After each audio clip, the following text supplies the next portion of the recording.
Hoy entraremos en la parte más oscura de toda la historia divina, porque hay un elemento que atraviesa la Biblia entera, desde el Génesis hasta el Apocalipsis. La sangre derramada, ofrecida, quemada, un rastro rojo que une al cielo y la tierra, pero que también mancha la fe del hombre. La pregunta es inevitable: ¿por qué un Dios todopoderoso necesitaría sangre para agradar su nombre? Más de 70 veces en la Biblia aparece la frase «olor grato a Yahvé», Levítico 1:9, olor a carne quemada, olor a muerte. ¿Qué clase de divinidad encuentra placer en el olor de la sangre ardiendo? ¿Quién disfruta realmente el humo que sube desde el altar? Porque si Dios es espíritu, ¿por qué se comporta como si necesitara alimentarse? Codiguistas. Hoy nos atrevemos a abrir la puerta que la religión cerró con candado. Si la sangre es sagrada, ¿a quién está nutriendo? Antes de continuar, recuerda dónde estamos.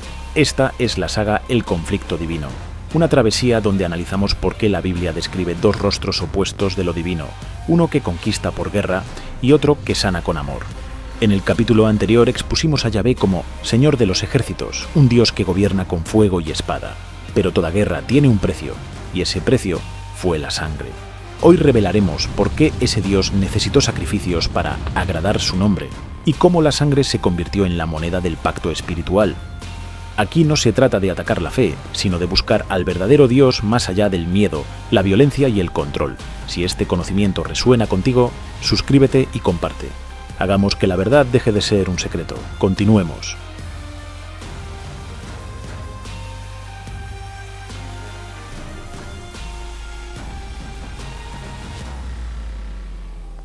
El nacimiento del sacrificio. Desde el inicio, hubo algo que marcó la diferencia entre acercarse a Dios o ser rechazado por Él. Dos hermanos, dos ofrendas, un solo elegido. Caín entrega frutos de la tierra, vida sin dolor, un regalo que no derrama sangre, pero Abel ofrece lo primero de su rebaño. Un corazón se detiene, la sangre cae al suelo, y Yahvé queda complacido. Yahvé miró con agrado a Abel y a su ofrenda. Génesis 4:4. El mensaje fue claro. La sangre vale más que la vida sin sacrificio. ¿Por qué? ¿Quién estableció que la muerte es el único lenguaje que Dios escucha? Cuando el mundo es reiniciado por el diluvio, Yahvé hace un pacto con Noé. Pero ese pacto trae consigo una advertencia. No comeréis carne con su vida, que es su sangre. Génesis 9:4. La vida está en la sangre, y la sangre pertenece al cielo. Desde entonces, el altar se convierte en frontera entre la humanidad y lo sagrado. Degollar, derramar, quemar, holocausto de olor grato a Yahvé. Levítico 1:9. 70 veces se repite esa frase. 70 veces. Dios aprueba el olor de la muerte. Y aquí aparece la grieta del misterio. Si Dios es espíritu, ¿por qué pide alimento? Si es todopoderoso, ¿por qué necesita un pago? Si es eterno, ¿por qué la sangre lo complace? Un Dios que lo tiene todo, ¿qué gana con el sacrificio? Codiguistas, lo que la religión llamó ritual santo. También puede leerse como un contrato oscuro. Un contrato donde lo divino exige vida, a cambio de misericordia, y la humanidad paga con sangre. El sacrificio no nació del hombre, fue una exigencia de Yahvé. Entonces, si la sangre es sagrada, ¿quién realmente se alimenta de ella? Yahvé y el olor de la sangre. La Biblia no esconde su lenguaje. El sacrificio es una comida espiritual. Pero, ¿quién come? Cuando el altar está encendido y la sangre es derramada, la Escritura describe algo inesperado. Yahvé desciende sobre el fuego, se posa encima del holocausto, recibe el aroma. Entonces salió fuego delante de Yahvé y consumió el holocausto. Levítico 9:24. No dice que el fuego cayó del cielo, dice que salió de él, como si lo que estuviera allí tuviera hambre. La presencia divina se vuelve más intensa cuando hay un sacrificio. El altar será santificado con la sangre. Éxodo 29:37. Sin sangre, Dios no baja. Sin sangre, no hay conexión. La pregunta prohibida es esta: ¿estamos ante un Dios que consume energía vital de lo que muere? Porque si la vida está en la sangre, Al consumirla se consume vida, y desde la antigüedad muchas culturas creían en seres celestes alimentados por ofrendas, los dioses sumerios, los baales cananeos, los dioses mexicas, los olímpicos griegos. ¿Casualidad? ¿O el mismo patrón con diferentes nombres? Si Yahvé es espíritu puro, ¿por qué necesita un mediador carnal para hacer contacto? ¿Por qué su presencia se manifiesta solo cuando el altar está encendido? Y aún más inquietante, ¿por qué él mismo se describe como un fuego que devora? Porque Yahvé, tu Dios, es fuego consumidor. Deuteronomio 4:24. Un Dios que come codiguistas. La religión nos enseñó que el sacrificio era un acto de amor, pero las Escrituras muestran un acto de supervivencia divina, un Dios que demanda sangre para seguir cerca de su pueblo. ¿Quién necesita a quién? Y si Dios necesita sacrificios, ¿qué clase de Dios es? De la ofrenda voluntaria al control espiritual. Lo que inició como un acto de devoción, rápidamente se transformó en un mandato divino. Ya no era una opción acercarse a Dios con sacrificios, era la única manera. Si alguno pecare, ofrecerá a Yahvé un animal sin defecto. Levítico 4:3. Cada error, cada fallo, cada pensamiento indebido se pagaba con sangre. Las leyes se multiplicaron, los rituales se institucionalizaron, el perdón dejó de ser un don de Dios y se volvió un sistema administrado por sacerdotes. Entonces, ¿a quién beneficiaba más el sacrificio? ¿A Dios o a quienes decían representarlo? Porque mientras más grande era el pecado del pueblo, más grande era el poder del altar. Mientras más sangre corría, más fuerte se volvía la intermediación. Los sacerdotes controlaban el acceso a Dios. El pueblo dependía de ellos para ser perdonado. La culpa se volvió una economía espiritual. Yahvé se convierte en rey. El altar se convierte en trono. La sangre en impuesto. La religión toma forma. Dios arriba, sacerdotes en medio, humanidad abajo. Una pirámide sagrada que solo se mantiene si la sangre sigue fluyendo. Si esto suena duro, miremos la historia. Cuando Israel dejó de sacrificar, Yahvé los abandonó. Por cuanto has despreciado mis holocaustos, yo también te desecharé. Oseas 8:13. Un Dios celoso que exige pago constante por la salvación que Él mismo ofrece.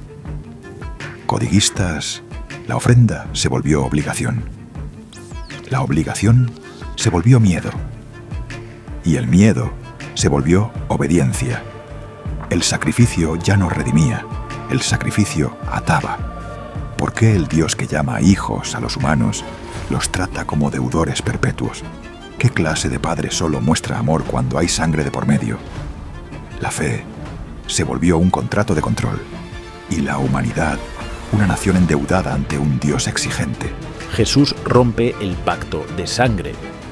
Cuando Jesús aparece en la historia, no trae un nuevo altar, no trae animales para sacrificar, no trae fuego para quemar, trae palabras, y esas palabras no agradan al sistema, porque Jesús declara algo que ningún sacerdote habría permitido: misericordia quiero, y no sacrificio. Mateo 9:13. Con una sola frase derriba siglos de rituales, rompe la economía del templo, cuestiona la necesidad de la sangre. Jesús dice: la relación con Dios no se paga con muerte, sino con amor. Perdona a pecadores sin exigirles un sacrificio. Cura enfermos sin cobrarles sangre. Abre el acceso a Dios sin intermediarios. Entonces, ¿qué pasa con Yahvé? Porque el Dios del Antiguo Testamento decía: sin derramamiento de sangre no hay perdón. Hebreos 9:22. Pero Jesús mira a sus perseguidores a los ojos y dice: Padre, perdónalos. Lucas 23:34. Sin altar, sin sacrificio, sin precio. Eso es traición. Para un sistema basado en la sangre, Jesús quita la deuda que mantenía a la humanidad controlada. Jesús quiebra el negocio espiritual, por eso el templo lo condena, por eso los sacerdotes piden su muerte, por eso su sangre se vuelve la última sangre. No porque Dios la exigiera, sino porque Jesús quiso acabar para siempre con un pacto que nunca debió existir. Una vez derramada su sangre, no habría necesidad de más. Consumado es. Juan 19:30.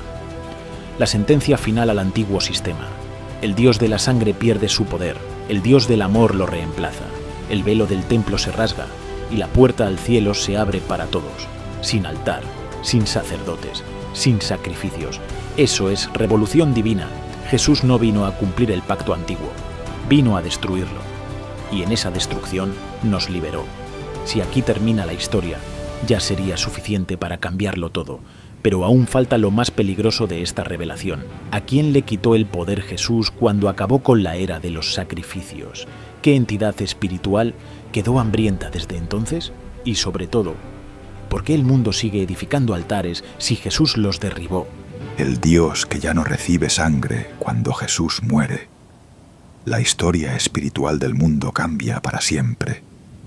Porque si los sacrificios eran el puente entre Dios y los hombres, al destruir ese puente, alguien quedó al otro lado, aislado, sin su alimento, sin su poder.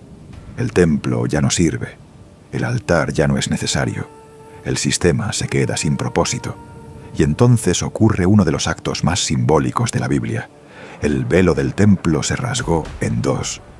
Mateo 27:51. Ese velo separaba la presencia divina del pueblo. Al romperlo, Jesús declara: nadie más controlará el acceso a Dios. Nadie más será dueño del perdón. Nadie más cobrará sangre por la salvación. El pacto antiguo muere con él. Y cuando ya no hay sacrificios, la presencia que los exigía desaparece.